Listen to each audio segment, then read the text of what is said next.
Okay, going live in 3, 2, 1.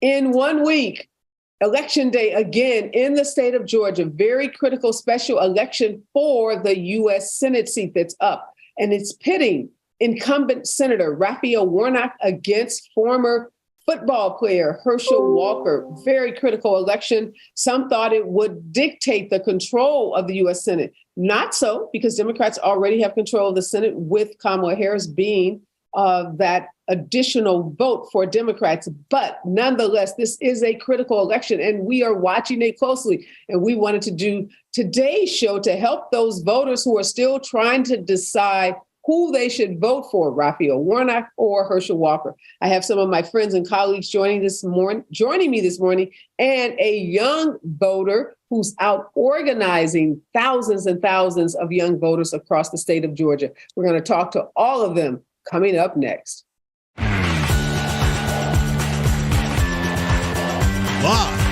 from Los Angeles, this is the Special Report with Areva Martin. My first guest this morning is Alice Stewart. She is a CNN political analyst, and she also is a native of Atlanta, Georgia. Good morning and welcome, Alice. Great to be with you, Areva, especially talking about this very important race here. I know. So Atlanta is your home. I know that you have family there. You have, roots there. That's your place, but you're not there currently. Is that correct? That's correct. I'm right outside D.C., but my heart is in Georgia and all eyes on the big Senate race there for sure. Okay, so I got to ask you this, Alice. I know you are a Republican and most of your support has been with Republican candidates. Are you a supporter of Herschel Walker? I'm a supporter of the policies that Herschel represents. And, I've said many times he's certainly a flawed candidate. Republicans have put up quite a few flawed candidates in this election cycle, thanks to the support of former President Trump. But I look at the policies that Herschel represents as opposed to the policies that Raphael Warnock has been using in the state of Georgia. And based on what I think is important to the folks in Georgia and my family, the policies that Herschel represents will be beneficial to the people. His business experience, the fact that he knows how to create jobs, I think that will be helpful in working with other members in the Senate to improve the economy.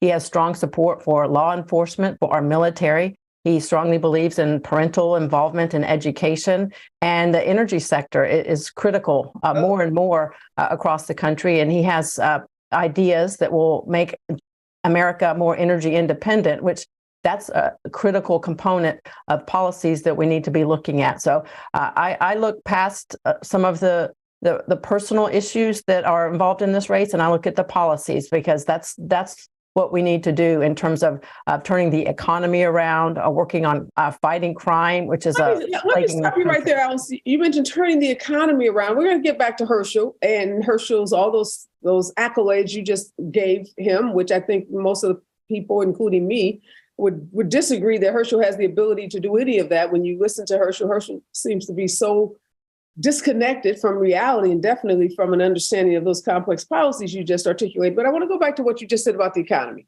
So leading up to the midterms, we heard the Republicans, particularly the leadership, folks like Kevin McCarthy, saying the economy, the economy, the economy. And if we elect Republicans, the Republicans are going to turn the economy around. And right after we saw not the red wave, but we did see Republicans take control of the House by a slim margin, we started hearing about investigations of Hunter Biden, impeaching the Homeland Security cabinet officer, potentially even impeaching Joe Biden. So how are we to believe that if Herschel Walker were to be elected, that he would stay focused on policies when what we've seen is a complete flip-flop by folks like Kevin McCarthy and saying he's going to, platform Marjorie Taylor Greene to some of the most extreme members of the Republican Party? Well, that's a good question, Areva, because we're hearing a lot about that in the news. But I have confidence in Republicans as they get into Washington can walk and chew gum at the same time. And we did hear McCarthy's commitment to America, his blueprint for leading House Republicans. And that first and foremost has to do with focusing on the economy, working to secure the border. And but wait a minute, Alice, those are the talking points, but you've got to admit, what we've been hearing a lot about are investigations of Hunter Biden. Now, at least be honest about that, Alice. I'm not denying it, Areva. What I'm saying is both can be done at the same time. And yes, Republicans have said for some time they want to look into Hunter Biden. They also have the responsibility of oversight. That's part of Congress's responsibility. And what they are also going to do is look at oversight of the FBI and the DOJ. And Areva, this is not just something that they have come up with out of the blue. They're getting calls and getting requests by whistleblowers. Alice, I don't know if they came up with it out of the blue, but they clearly did not run on a platform of investigating Hunter Biden and investigating the FBI. They told the American people that if you elect us, we're going to stay focused on the economy and things that matter to everyday people. I don't know anyone that cares about Hunter Biden's personal life. People care about their gas prices, which ironically are going down and had nothing to do with the Republicans. But let's get back to Herschel Walker. I want to stay focused on that. We got this critical election coming up.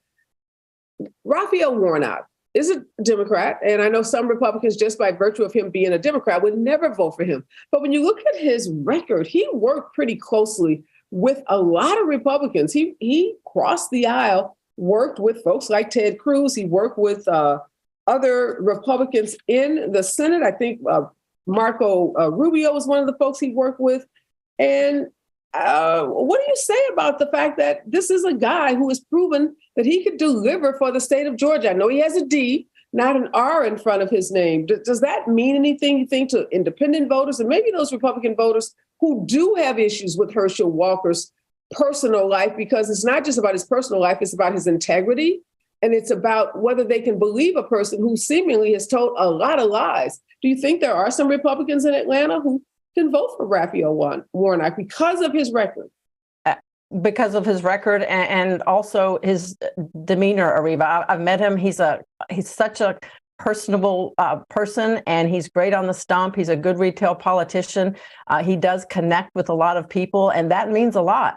That's why we saw a lot of people in Georgia vote for the Republican Governor Brian Kemp and then turn around and vote for Democrat Senator Raphael Warnock. We had a lot of split tickets because he was able to bridge that gap. But now when we have the binary choice between the policies that Herschel Walker represents and the policies of Raphael Warnock, I do believe more Republicans and independents will look at the stark choice and go toward Herschel Walker. This is tight. Those same independents that refused to vote for Herschel Walker in, last week's, 2 weeks ago elections are now had some kind of epiphany and are going to say this is the guy we should vote for? Because obviously they thought Herschel Walker's record, even though you said you can separate his personal life, a lot of folks said we can't. We can't believe him on what he tells us about abortions. Now we have this potential tax evasion issue. How do you think that's going to play into those voters who already had issues with Herschel Walker's, his personal issues? It's going to be a difficult decision for a lot of people. But what we're seeing is the current governor, Brian Kemp, is really working hard to get out and campaign and convince people that they need to get off the couch and they need to go back once again and cast a vote for Herschel Walker because there's a lot at stake. But what about that tax evasion issue, Alice? Isn't that a legitimate issue? You're characterizing all these as personal issues. I say they're integrity issues, and I say you can't separate them from the person and what that person is likely to do once they are given power as a senator. So if this is a guy who's taking advantage of tax laws in Texas while he's running for Senate in Georgia, is this the kind of guy that Georgians really want to represent them in the U.S. Senate? Well, that's certainly a factor to consider. And again, Areva, people are looking at this from the policy standpoint. And to your point, that does raise a concern. There are certain things with Raphael Warnock's past that raise concern for voters. But at the end of the day... Come on, Alice. That's not an apples to apples comparison. We got him dead to the wrong. Here is Herschel Walker taking advantage of a tax break, a tax loophole, a tax benefit in one state when he's running for Senate in another state. We don't have that in Raphael Warnock's background. So let's be clear, we're not comparing them or making these false equivalencies because there is no equivalent to what Herschel Walker has done with respect to his taxes. Again, Areva, voters in Georgia and voters across the country often have to make the decision what's more important, the policies that the next person is going to carry forth into the future, or some of these allegations about personal issues. And voters in Georgia have been conservative for many years, and they're going to make the important distinction. And there's a binary choice between the policies that have hurt our economy, hurt Georgians' economies to date. And I think it's going to be a very, very close race. And it is a big factor on getting out the vote. And what's most important to the people of Georgia, someone who is going to help turn the economy around and work on parental involvement in education and supporting police and our military, or someone who is more about more government spending and working to further the Biden policies that are troublesome to people. We've heard so many reports about Herschel Walker, and from his own campaign team, folks saying, one, that everything he says is basically a lie. They can't believe him. Two, that he does not have a fundamental understanding of how government works, and that so much of his campaign is being propped up by these highly paid experts, consultants. So when you say he has this commitment to these policies, do you have any concern that Herschel Walker, isn't up for the task intellectually? And that there are some real issues with his ability to understand even how, simple things about government works. I mean, and those are reports coming out of his own camp, not things coming out of the Democratic camp, but coming out of his own campaign. Areva, I think that's rather insulting for someone who has been a business owner, a successful business owner. These are coming out of his camp, Alice. They're insulting. These are his own leaks coming out of his campaign. These aren't things I'm saying or Democrats are saying. These are things, if you pick up the Washington Post, the New York Times, these are leaks coming out of his campaign where folks are saying this guy is basically a puppet. So who's insulting? I mean, who are you upset with? These are his people, not Democrats. Well, I'd ask the same question about John Fetterman in Pennsylvania, if you want to go down the litany of No, Alice. These are people coming. These are leaks. These are reports out of his campaign. Have nothing to do with John Fetterman. I'm just asking you, do you have any concern about a candidate whose own team questions his intellect, questions his ability to understand government? Nope, not Herschel Walker. I have confidence that he can do the job. He has, business experience, proven business experience to work on the economy and financial issues that will come before him. I have utmost confidence in his ability to do the job. I've seen him on the campaign trail. I've seen him connect with voters.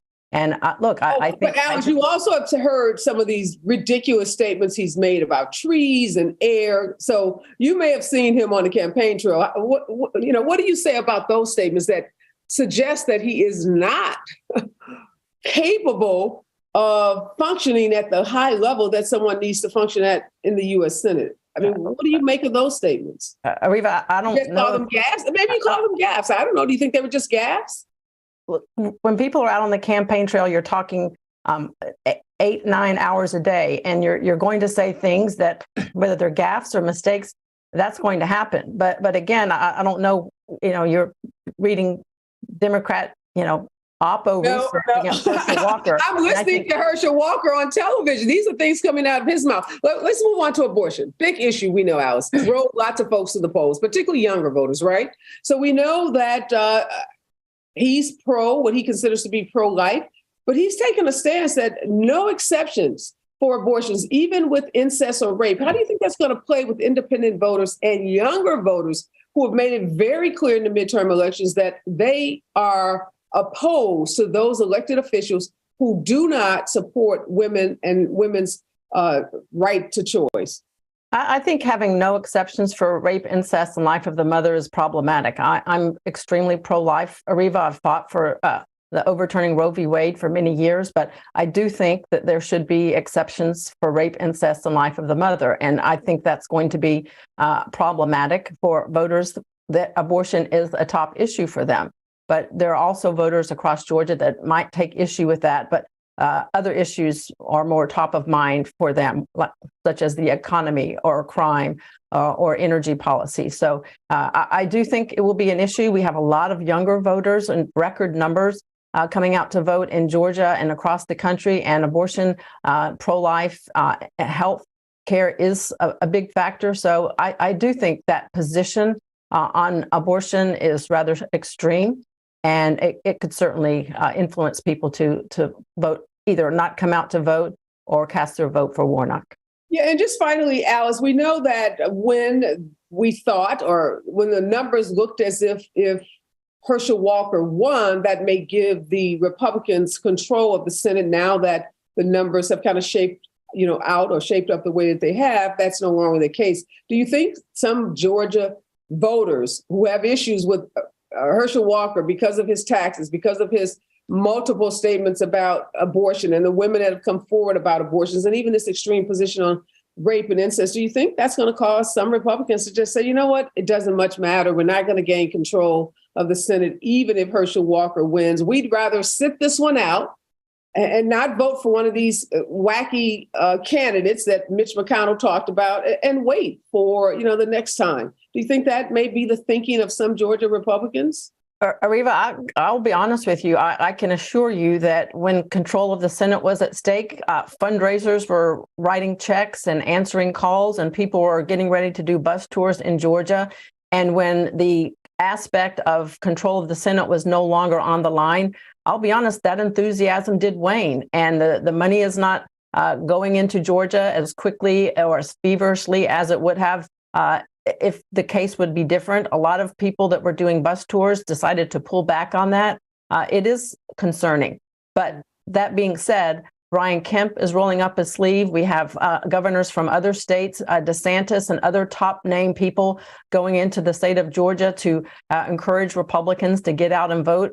While control of the Senate is not at stake, the dynamics of the Senate and the pressure to keep Joe Manchin engaged on a more conservative side is also a factor. So, I'll be honest, I don't like the fact that it has caused some Republicans to not be quite as enthusiastic, but that's the reality.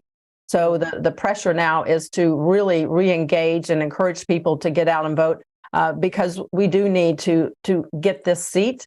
Not for control of the Senate, but certainly to influence more power than if we were to lose it. And that's why we're seeing the Walker campaign keep former President Donald Trump out of the state. He's going to do some I'm glad you brought up your good friend Donald Trump. We even talk about him and Rick Fuentes and Kanye West. That's for a whole nother conversation. I hope we see Donald Trump on the campaign trail with Herschel Walker. That would be quite a spectacle. Thanks, Al. It's always good to see you. We'll be watching this race very closely. Looks like the Dems have it, but you never know, right? We never know what can happen in elections. But thank you so much. Always good to see you, my friend. You too. Thanks, Areva. All right, my next guest is Latasha. Latasha Brown is here, and she is the co-founder of Black Voters Matter, and she's been out on the campaign trail lots this last couple of weeks during the whole midterm lead up. And Latasha, good morning and welcome. Good morning. Thank you for having me, Areva. Okay, you heard Alice say that Kemp is out, stumping for Herschel Walker. Is that good or bad for Democrats to have Kemp, who pretty much kept his distance from Herschel Walker leading up to those midterms? Now he's rolled up his sleeves and he's out telling Georgia Republicans to get out and vote. How does that impact this race, Latasha? I think that what we saw is, I think that they realized that there's a big problem there. That between in the last election, the general election, Kemp received almost over 200,000 votes more than Herschel Walker, which means there was an undervote. There were 200,000 folks for whatever reason that voted for Kemp that did not vote for Walker. And so I think that is the Republican strategy, the Republican Party strategy, to actually tap in to get Kemp to go and tap into his voting base now, since his seat is secured, to ask them to vote for Herschel Walker, because they know, like we all know, that Herschel Walker needs a whole lot of help. Yeah. Do you think that works? Do you think those voters, obviously they had an opportunity, they knew who Herschel Walker was, and seems like things have gone from bad to worse for Herschel Walker. They haven't gotten any better. So do you think those Georgia Republicans or perhaps independents that voted for Brian Kemp now says, well, we didn't do it the first time, but we're going to do it the second time around? No, I don't think that there's going to move people who didn't vote for Herschel the first time. I don't think that is going to move people to vote for Herschel. What I do believe, though, is part of the strategy at this point is around retention. As you're saying, Herschel Walker is taking a hit day after day, as he should. You know, it just recently came out that here he is, the home that he said that he was living in Georgia, that for 17 years he's been renting that home, right? So he doesn't even live in Georgia. Republicans basically went and handpicked him from Texas. Trump gave him the seal of approval, and they ran him with this flawed strategy of thinking that really underestimating Black voters, that in some way, because he was a football star at one point in Georgia, that in some way that was going to sway, that was going to be enough of having this Black jock that would run against this Black minister, and in some way that was going to split the Black vote. We saw how that worked out. And so I think that ultimately at this point, I think Brian Kemp's campaigning with him is one, it's almost like to give the seal of approval. I got him. In some ways, you know, it's very actually disrespectful, because in some ways, when you see Herschel Walker speak in many of the recent interviews, he has to be flanked by Republicans, which is telling us that, one, they don't even trust him. And even in the midst of him being flanked, he has still actually been saying some very problematic things. So I believe at this point, part of the strategy of why the Republicans are using Kemp to go out and vote for him is, at the very least, is to try to stop the bleeding. And we heard Alice say, no Donald Trump likely to appear, try to distance from Donald Trump, who you just said gave Herschel Walker the seal of approval and you know, put him in Georgia, like we saw Trump put Oz in Pennsylvania, right. And that didn't work out so well for Dr. Oz, and hopefully we'll see the same result in Georgia. But she did mention these other who she considers popular Republicans, Ted Cruz, DeSantis. How important do you think they will be in terms of moving Republican voters, since obviously someone like DeSantis has really high likability numbers amongst Republicans at this moment? Who? Rick DeSantis. I'm being facetious. Okay. Right? DeSantis is in Florida. Cruz is in Texas. Okay. This is a Georgia election. Okay. At the end of the day, so while they may be wildly popular in their states, I don't think that they have the kind of popularity. And Lord knows, you know, Cruz needs to watch out for himself.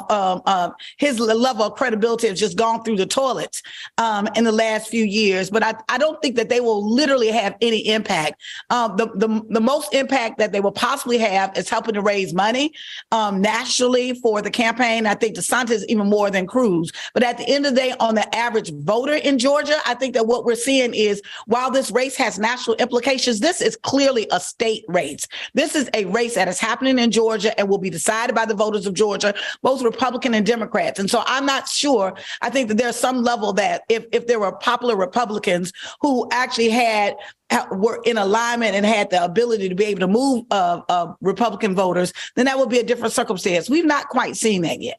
What about Lindsey Graham, Latasha? So we saw this very popular video where he's making this appeal saying that Herschel Walker, we need to get him elected because he's going to be able to appeal to young Black voters. I know you're not impressed with these Republicans from out of state, but Lindsey was trying to make a direct appeal to Black youth voters in Georgia. Does Lindsey carry any weight in the state? So let me ask you, Areva, do you think that Black young voters in Georgia are listening to Lindsey Graham?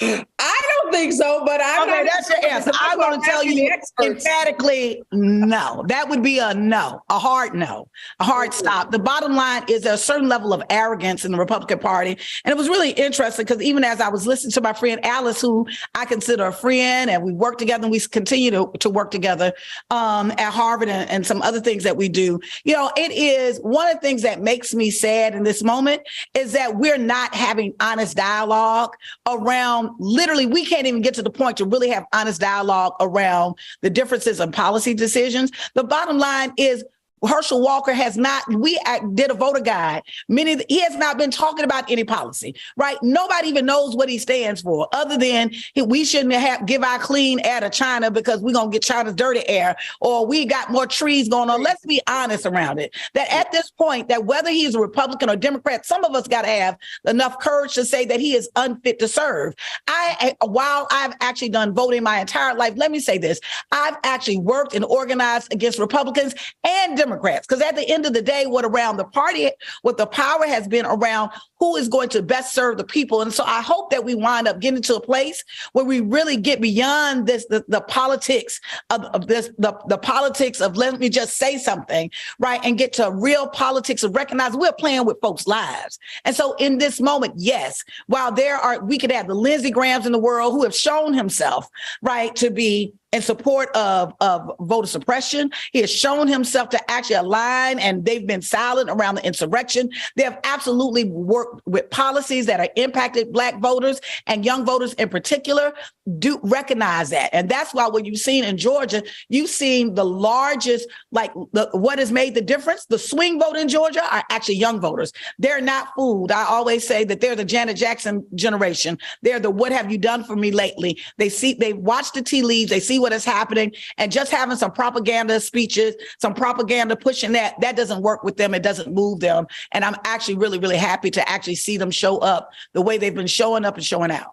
Yeah, and I want to bring Bryce Berry into this conversation with Tasha because he is one of those young voters that you've been talking about. He is the president of the Young Democrats of Georgia. And I hope after this show that the two of you get together because there's so much synergy there. Bryce, good morning. And question Good morning, to you. thank you. Lindsey Graham says that Herschel Walker is the candidate that can reach out and bring young Black voters into the Republican Party. Does Lindsey Graham speak to you when he, did that viral video? Did that in any way resonate with you as a young Black voter? I can't say that it did. And I can't think of any young voters in my circle that are voting for Herschel Walker. We know that Herschel Walker is simply not fit, not prepared, and not ready to serve us in the United States Senate. And that's why we're already coming out in droves. We have some of the highest numbers right now. Early vote numbers lie within 18 to 24. That's because we took advantage of the Saturday voting that Herschel Walker and the Republican Party tried to stop. Those college students that came back, that couldn't get absentee ballots in general election because that process was so messed up, came back home for Thanksgiving, voted in mass, and we are seeing outstanding numbers from youth voters for a progressive, forward-looking agenda that is not the agenda of Lindsey Graham and Herschel Walker in the Republican Party. I'm sitting here with chills. I'm so proud of you and the work that 18 to 24-year-olds, you are literally saving the country. Obviously, hopefully you're going to save Georgia, but you're saving the country. And are you seeing, Latasha, what Bryce just described, that young college students, that Saturday victory was just monumental. So, I mean, that was just brilliant to fight back against that. And you're right, it was Herschel Walker and the Republicans who want to suppress the vote. They know when Democrats vote, we win. And their game is to prevent us from voting. Latasha, what are you hearing from young voters like Bryce? I know you've been all over the state. You're a big bus. You've been traveling. You've had dancers. You've had music. You guys have been, turning up voters and really talking to young voters like Bryce. What are they telling you? What we know is that there are 500,000 people who have actually voted early in this election. We broke records. Yesterday was a record-breaking day. Young people are the engine that is propelling this machine. Let me say this, that not only am I watching young voters, I'm following young voters. Like young voters are literally, we've been throughout the tour with Black Voters Matter. We've actually been a part of a campaign, a bus tour that we call the Black Youth Renaissance, which has been the youth of NAACP, young folks, the youth chapter. We've had Georgia Stand Up, several other organizations. My Black Has a Purpose, Black Voters Matter, have literally been working together. We've been going to college campuses and talking to over 60,000 young folk to really be able to talk to them, to hear what they're saying. And listen, what is so interesting is they have to recognize this is a new sophisticated voter that is actually coming on the scene. That at the end of the day, they're literally being very clear about they're not just having the party loyalty. That's not going to work for them anymore. Just getting excited about a candidate, that doesn't work for them. They are literally looking for, what are you going to deliver to my community? And they're very clear about what their needs and what their desires are. They're very clear about wanting economic security. They're very clear about the $5.15 minimum wage in Georgia is completely unacceptable, and they need leadership to act. Just think about that. Here we are in 2022. We've got $5.15 an hour as a minimum wage for the state of Georgia. They're very clear about the 1% 1.5 million people who are without health care in the state of Georgia, that we actually have to have somebody that's going to fight for that. They are very clear about the rising costs and how that's impacting them. Many are college students where they're seeing college cost rise, and the Republicans actually are standing against even college relief, something as simple as actually the appeal of the student loans of debt relief. So at the end of the day, I think young voters are two things. I think they're very clear, they're very determined, and one of the things that makes me more excited, they got way more energy than I have. And so they have literally been energizing us. They've been organizing. They've been working. What has been beautiful in Georgia is to see this multiracial, multi-generational coalition of groups, legacy organizations, the faith-based groups. We're seeing organizations that are doing progressive work, and to see young organizations that are working together. Part of what is happening right now is there's a new coalition rising. There's a complete shift in the political landscape. What happened in Georgia was not a fluke. It is the future of politics in the state of Georgia. And I don't want to relitigate this, Latasha, but what you just laid out seemingly was the best case for why Stacey Abrams should be the new governor of Georgia. So what are we to make of the fact that Raphael Warnock did get more votes, actual votes, than Herschel Walker, but Stacey fell short on her second bid to be governor? Did we see Democrats split the vote as well, where Democrats voted for Raphael Warnock but didn't vote for Stacey Abrams? And I'm sitting here, that $5 is blowing my mind. I live in California. I don't even know, I can't even think of a job where anybody could support a family or have an apartment or drive a car or do anything making $5 an hour.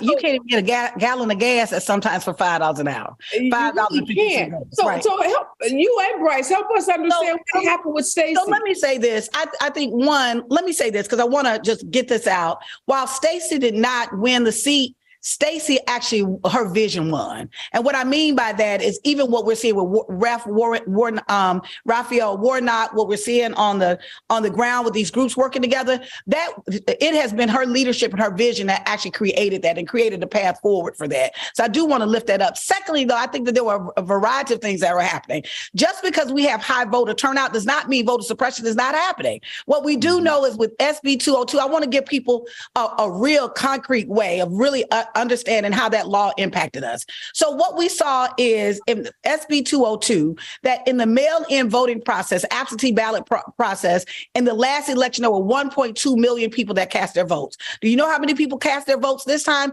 0.2 million. We lost 1 million people engaged in that process. I'm saying that because part of the voter suppression is literally like death by 1,000 cuts. I think that there was some attrition. I also think that there was a very, very strong, long negative campaign that was actually targeted at Stacey, that was both rooted in who she is as a person, and quite frankly, we're going to be honest, who she is as a woman. I think that was an element that was weaponized against her. Unfortunately, we saw some men that literally created this context as if in some ways Brian Kemp was better on business when we're in a state where we're 30% of the population, Black contractors get less than 1% of the contracts, right? So there was a lot of misinformation that was working in the campaign. I think there was a lot of attacks to try to nationalize her, that in some way, because in Georgia and the South, people are very, very insular in many ways, right? That we actually want to see local leaders. And I think in many ways, there were these messages to try to nationalize and make it seem that because she was beloved throughout the nation, that in some ways that gave her a disadvantage of serving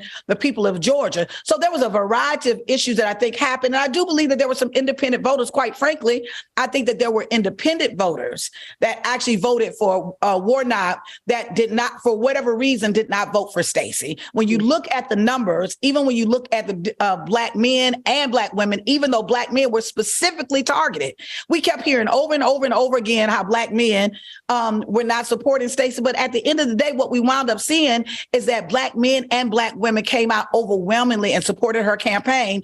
We did not have enough to go over, but I do want to remind people, we're only 30% of the population. What the question should have been is, what is baffling to me is why white women in the state of Georgia did not support Stacey. That in a state that we're now seeing an abortion ban, in a state that we're seeing where just the fundamental rights of women, of being able to have an agency of our bodies, who I think was the biggest disappointment, and we're not hearing a lot of this, is around white women reason why they did not vote for Stacey. And I think that that's something that we need to unpack as we go forward.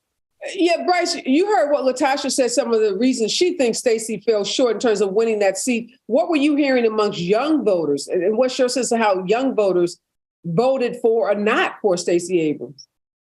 Well, I know many young voters have not seen a candidate as inspiring as Stacey. I would agree with Latasha. Stacey might have lost that race, but she won the message and she won the day with her inspiring message and vision for the state of Georgia. And we deserve to give her her flowers. She deserves her flowers. At the end of the day, there was a flow of attacks and misinformation against her that was targeted towards African Americans, targeted towards the young voters, targeted towards those that disabled voters who just were slaughtered with disinformation and misinformation on Stacey's record. And yes, Black voters came out in mass, in droves, to get Stacey elected. Unfortunately, it wasn't enough because those independent voters did split. But we know at the end of the day, Stacey led an inspiring campaign, but the effects of misinformation, disinformation were just too overwhelming to overcome in this election. And that's why we kept calling attention to those dangerous provisions in SB 202 that did not protect us against it. All right, we're in the final stretch. Thank you for that analysis on Stacey. Back to what's happening with Warnock and Herschel Walker. How are you feeling, Bryce? You feeling like, Warnock pulls it off? I'm feeling good. We're a week away. I just am so confident in the people of the state of Georgia that we're going to send Raphael Warnock back to the United States Senate. He's a proven fighter for our state. We've already said this in the show today. He's a proven fighter for our state, and Herschel Walker has not a single thing he can point to that shows that he can deliver for us in the United States Senate. I will say again, he's not prepared, he's not fit, and he's not ready to be our United States Senator. Latasha, final word. Are you worried about those independent voters? You just said that, they were not on the team. They betrayed what you thought would be their vote for Stacey. Do you have any concerns that those same independent voters are going to do the same thing when it comes to Raphael Warnock? You know, what I have to, in a campaign, I've learned that I cannot control what people do. What I can do is control what we do. And so we have been in these streets and we've been talking to folks. What I do believe is that when you look at the numbers of what Brian Kemp got and what Walker got, that there was a gap. That's a big gap, right? It's a question of, can he move those folks? Can he move those folks with telling lies? Can he move those folks with not having integrity? If he can move those folks to vote for him, I don't know if there's anything that I could possibly say or do to actually shift that. But what I do know is there's a lot of energy going on the ground right now. There's a lot of support for Warnock. We are determined in this race to make. Are you seeing that, Latasha, with those independent voters? Because it sounds like the Black vote is a lock. I mean, we don't. Yeah, the Black vote is a lock. You know, it's interesting. It's interesting with independent voters. I think that I'm seeing a split. I think there's a couple of numbers. I think what you're going to see, I think you're going to see some independent voters who are going to sit this one out. But I also think that there's some independent voters that have actually, I just met someone the other day, a woman who was a proclaimed Republican that said she considers herself independent. And she was like, there's just no way. I asked her, I was like, so who are you voting for? She said, there's just no way that I can vote for Walker, just of good conscience. So I think what you're going to see is I think you're going to see a split in that vote. And just finally, Donald Trump. So we know Alice says, Georgia is a no Trump zone at this moment. Are you hearing any words that he's coming into Georgia? Any, prospects that in the next week he's going to try to, stand there flanking Herschel Walker? That's his boy. That's who he brought into the state to get elected. I'll just say one thing. One, ego is a hell of a drug. And what we know, he actually has quite a big ego. So I'm not sure if the Republicans can keep him out of Georgia if he wants to come to Georgia. I don't know. I've not heard. I've not been paying attention. I have been focused on how do we get the vote out? How do we get people to know it's early voting? And so we can push forward to have a state and have leadership we deserve. Last question for you, Bryce, about transgender athletes. That ad that Herschel Walker is running, I'm thinking of all those college students who are athletes on college campuses throughout Georgia. Is that ad resonating with, again, those independent voters? I think that's where we want to stay focused because we know what the Dems are going to do. We know what the hardcore Republicans are going to do. Even though Herschel Walker may not be fit, they're going to just vote for Herschel because of the R. But what about independent voters in that transgender athlete ad? Well, no, it's not resonating. And I would say this.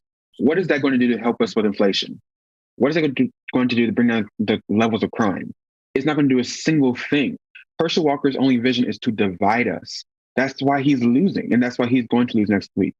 His only record and policy is to divide us. In fact, he doesn't even have any policy. He has no policy for inflation, no policy for student debt relief, no policy for bringing levels of crime, no policy for making sure we're safe. But Bryce, what he's doing is playing to that base. He's trying to, he's playing on people's fears. So, oh my God, your kid is going to go to school and go into a bathroom with a transgender athlete student. Yeah. So people people a lot of times vote because of their emotions, right? They're not voting policy, they're voting their emotions. So I'm just wondering if you're seeing any independent college students who are like, oh my God, I don't want my sister in the bathroom with a transgender athlete. No, I'm not seeing that from any college students, and I'm very hopeful. This whole movement of youth organizers is built on hope as well. I'm very hopeful that the people of Georgia will see straight through this as for what it is. It's crap, to say the least. All right, we're going to leave it there. Latasha, you and Bryce need to connect because he's doing great work. Please. And Latasha is doing great work, not only in Georgia, but across this country. So thanks to both of you. We are incredibly encouraged. Latasha, Bryce feels like y'all got this. I know you. I think we do. I think we do. To his last point, I just want to say that there's what gives me a lot of hope is there's a sophistication of young voters that they can actually see through a lot of this, all of these talking points and really recognize. I think that there are even some Republican young people who are literally the Republican Party. In order to maintain them, they're going to have to move beyond the propaganda points and they're going to have to deliver for them. And so I'm seeing that across the board. And so that's what gives me hope for Georgia. So we're in these streets. Black voters matter. We got your text. We matter to 25225 and get information, can donate, can support this great organization. And obviously, Bryce, where can people find out more about the Young Democrats of Georgia? Yes, you all can follow us at Georgia Young Dems on both Twitter and Instagram. And in that, we have our link tree to our @Blue account where you can donate. We have a sign-up form to volunteer. We need folks on the doors this weekend. We're planning to hit over 20,000 doors across our 10 county chapters this weekend and make over 10,000 phone calls tonight and Monday alone with our joint phone mix. So you can sign to volunteer, sign for our events, sign to knock on doors. We need you. And as always, if you can't, we always appreciate any funding and donations that you can provide. You're right, Latasha. These young people got a lot of energy. That's a lot of work. We could not do this without you guys. Thanks for saving the country, young people. Thanks again, Latasha. Thanks, Bryce, so much for joining us this morning. And go Georgia. Go Raphael Warnock. We are pulling for you in this election. Thank you, Areva. I want to thank my guests this morning. Always good to see Alice Stewart and Latasha Brown, sisters in this fight to help folks better understand politics. And Lord, I'm so happy Bryce Berry is out there doing the work for young people. Young people are literally saving this country, and hopefully they are going to save the state of Georgia. This is going to be a close race, unfortunately close. Even though when you think about Herschel Walker, whatever you think about him as a man or as a person, the fact is the guy did not even live in the state of Georgia, just like Dr. Oz did not live in the state of Pennsylvania. And there is a certain arrogance, I think, for these candidates who think they can just move into places where they have no roots, they have no ties, they've not lived the experiences of the people in those states. And quite frankly, they're violating the law because the law requires you in many of these elections to be residents of these particular states, these counties, these cities. And it's just appalling that they think they can gaslight their way through these critical elections. And I'm encouraged, though, because Bryce is telling us that young people see through this. They see through it, and they see through the talking points that my friend Alice, thank you, Alice, for your opinions. But those are talking points from, Republican cable news stations. Those are not the policies that are being espoused by Herschel Walker. And again, it's his own team that's telling us that Herschel Walker is in many ways a puppet of a candidate. And I'm sorry if that's offensive. It's not Democrats saying that. It's not me saying that. That's what the people who work for him are saying, that they are afraid for him to even open his mouth because they don't know what's going to come out of it. And most of the time when he does open his mouth, they can anticipate that it's going to be something that's untrue, that the candidate that they're promoting to run to be the senator from the state of Georgia, his own people are saying he is not trustworthy, that he is a liar. And I hope those Republicans who are so partisan will decide that if they can't vote for a Democrat, that they just sit it out, that they will not send to the U.S. Senate someone as unfit as Herschel Walker. And this whole race politics thing, Donald Trump thinking that he can put a Black athlete up against an African-American minister that's been in Atlanta, Georgia all his life, doing the work as a servant leader, that Black folks are so stupid that we wouldn't see through that. Shame on you, Donald Trump. And I'd have to spend the next hour talking about Donald Trump, and I don't want to do that. I don't want to depress myself by thinking about all the ways in which Donald Trump is a complete idiot. So I'll just close on this. Words to live by. Your vote is your power. Don't give your power over to anyone. So if you are in the state of Georgia, make sure you go out and vote. And those of us who are not in Georgia, we can do our part. We can send money to Raphael Warnock. These campaigns are terribly expensive. Even if you have $10, you have $5, every bit counts.